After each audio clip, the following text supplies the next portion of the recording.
Welcome back to Blackacre Ranch, everybody. Okay, today we've got a lot going on, actually. Multiple different things. So we're gonna have different videos from the same day. One of the things you're gonna see next is gonna be the working of the 13 calves that we have. We have to get them in the trailer. We're gonna take them over to Steve's. We need to get them wormed. We need to get them their vaccinations, their vitamins, all that kind of stuff. That's gonna be kind of crazy, I'm sure. For various reasons, but you'll have to catch the video next time and see how that's going.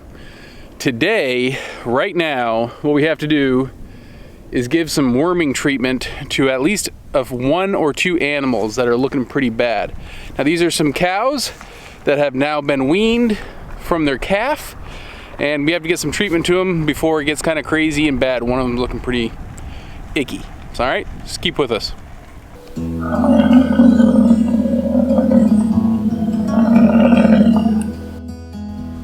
All right, guys, the cow of most concern is number 98 right here. Let me give you a better close-up.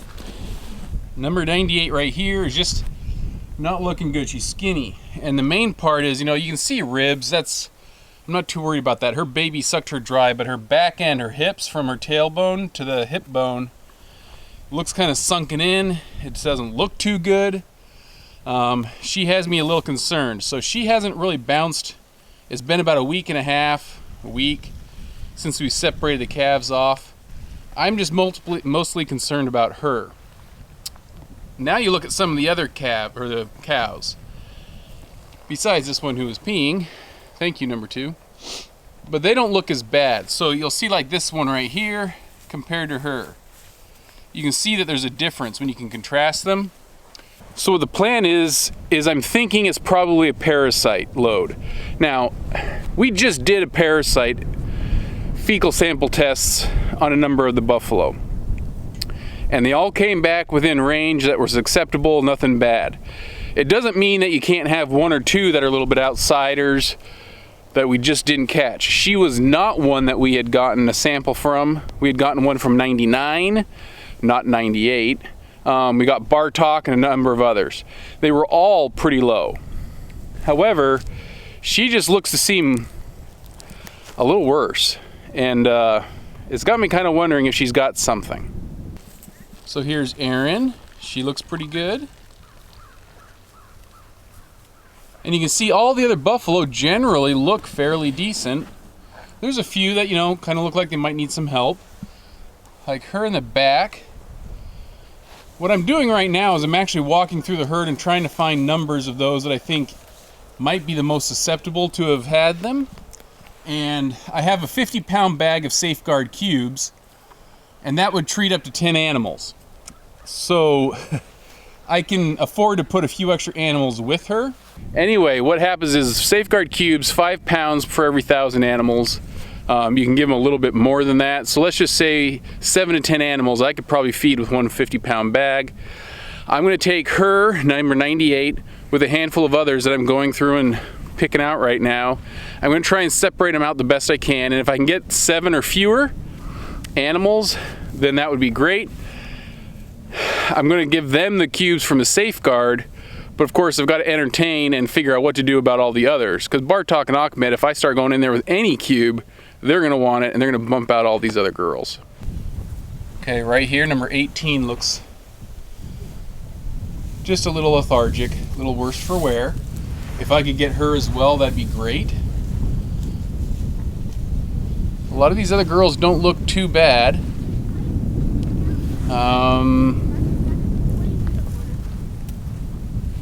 This one, she's not horrible. This one's great, actually, right here. There's Kisses. So a lot of them do look good. It's just a matter of finding those that we could say is probably the ones that we're having issues with.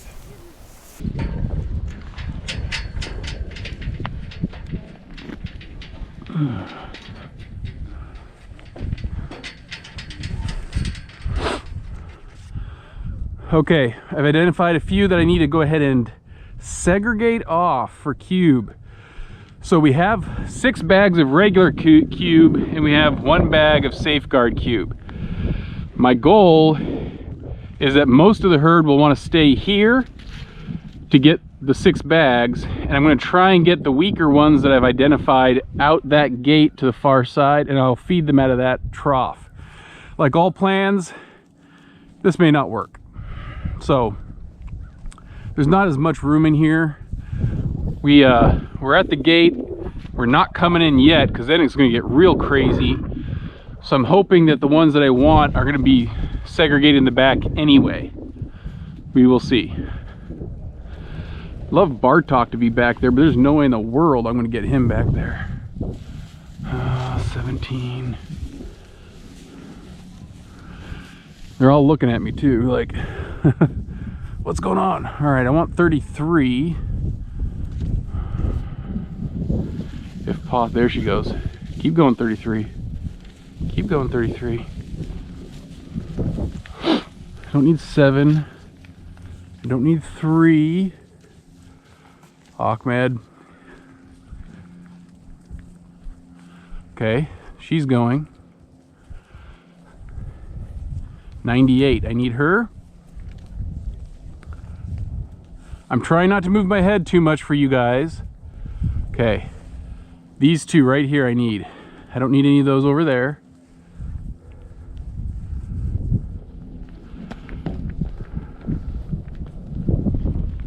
I'm gonna stop, I wanna see. There she goes. Okay, now if I can go close that gate before all the others start going.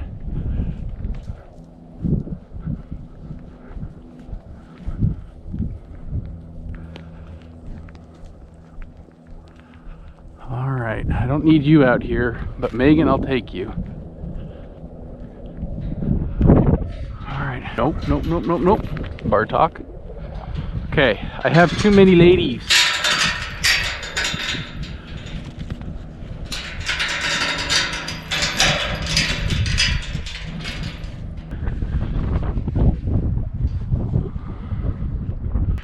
So we're gonna start cubing them. And that will hopefully draw some of these back in, and then I can leave some of these cut off, and by that point they will have all 6 bags out ready to go. So I'm going to open this back up and selectively let in some of them and see how this goes. These 4 are fine to go. 1, 2, 3, 4, 5, 6, 7, 8. That'd be 8. Okay, see how these guys are flying? Oh, they're good to go in. This chick, no. I would take these 5 and keep them off, or 6.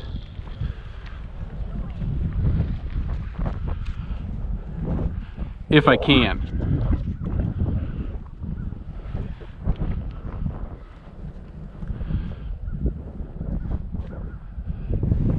She's not looking good. And 98's on the far side, right over there.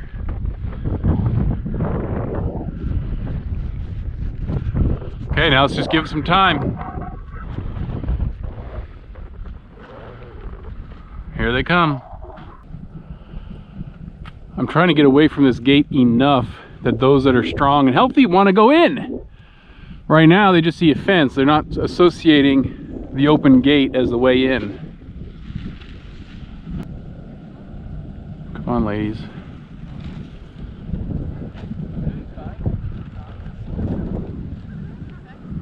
I'll let her go. Here they go. There's 1. There's 2.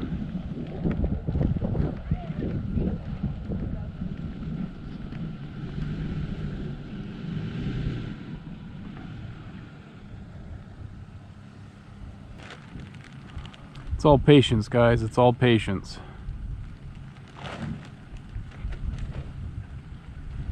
She's old, man. She's gonna go in.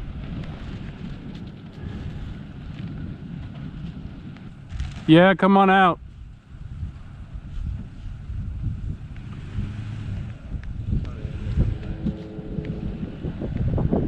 You got all 6 in? Yeah. Okay.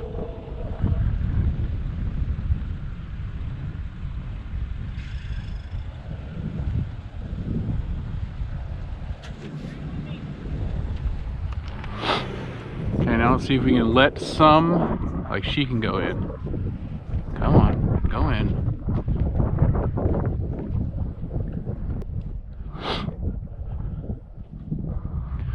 Okay guys, there's different thoughts on worming. There are 3 main worming medicines, whatever you call it, base ingredient kind of things. And each one has multiple different types of medicines you can purchase from the store.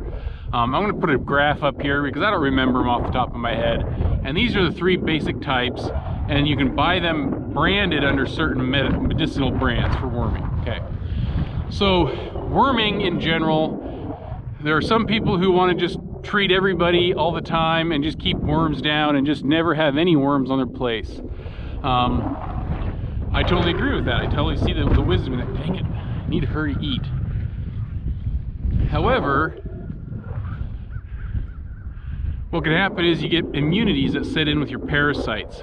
And if you kill off all the ones that are susceptible, all the remaining that are there are immune, and they only breed. And then all you have are immune parasites. Dang it, I need this one to breed.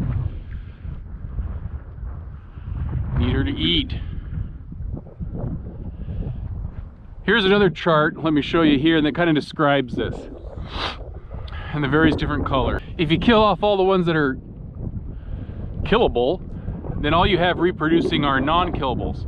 If you can keep some of the ones that are killable with some of the non-immune killables, then, well, then what you have is their babies still have some immunity or non-immunity to it. So in other words, just don't kill everything off, because all you're gonna have those that don't die. So anyway, long story. I don't even know if I explained it very well. Look at the charts and just follow it.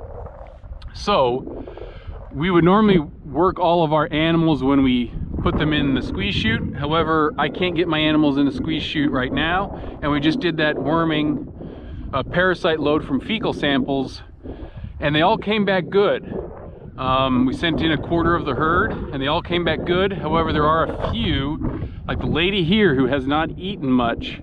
Gosh, she needs to get in there. She needs it. Because she's just looking really, really bad. So we're gonna see if this works. But we're only worming a few because she's the one who needs it.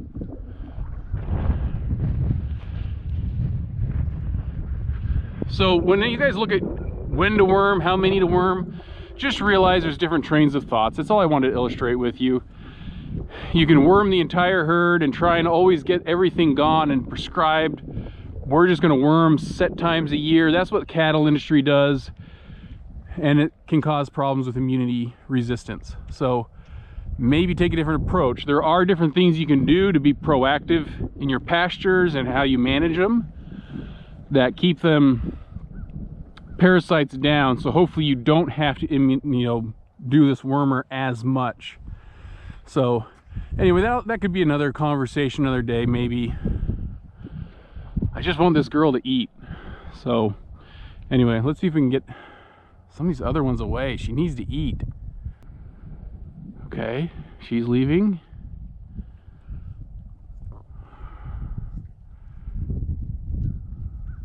There she goes. There she goes. So the 2 with the rumps next to me right here, those are 2 that I really want to be eating. So I'm glad that they're in there. I'm trying not to put too much pressure on them or move too much, because I don't want to scare away when they're so close and eating. I don't want to cause more problem. But I will get in there, get in there. No, don't turn around. There. I didn't get a poo sample from her. I should have. I didn't. I'll try and do it later on and just check to make sure that her count is low. Come on, 139, whatever it is. Get off of her. Okay, good. Leaving. 33 got some. That's one of the green ones I wanted. The other green one was in here. She can leave. She's eaten. She can leave. I still need her. But I'll try and get a poo sample later just to verify egg counts after the fact, about a week after today. Just turn around, girl.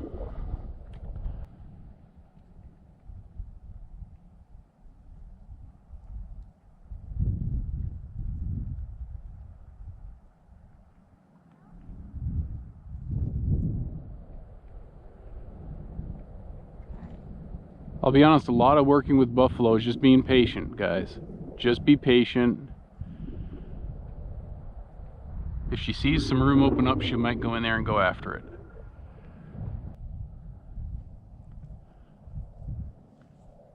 I'm gonna see if I can shoo some of these away. Like 38 there doesn't need to be in there.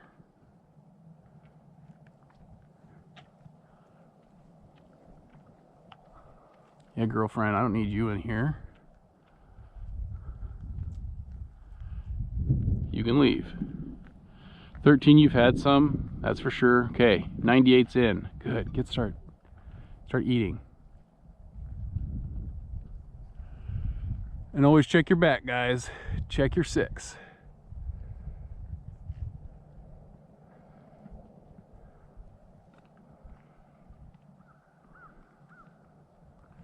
These 3 are the ones I've been most concerned, so I will let them alone.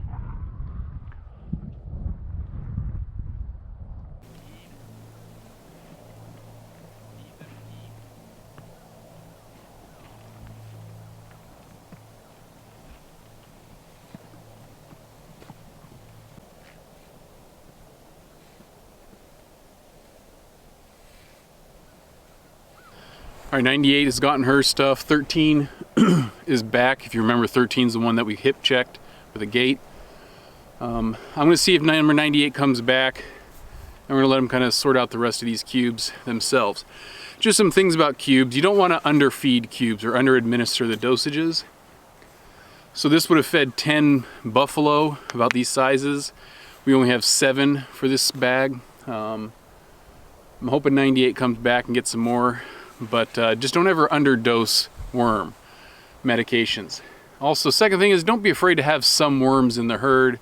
It's fine, but just keep a watch when it goes bad, and then assess whether or not you want what approach you want. Do you want the approach of just worm continually and constantly, just know that you might have some immunities that build up, or do you want to kind of selectively do it? You can administer through cube, you can do it through water, you can do it through injections, you can do it through a drenching in the mouth. You can do it different ways. Just be mindful of that and recognize, despite there being like 15 different brands for sale, they're all based on 3 main drugs. So you just got to kind of be careful how often and what you do. So just kind of pay attention to it, research, and kind of figure out what maybe you want to do. I'm not 100% sold on cubes, just because you never know how many they actually ate. And did you get too low a dosage and then you're underdosing, and you know, all that kind of stuff. I don't like that for that reason, but that's what we've got, and that's what we go with.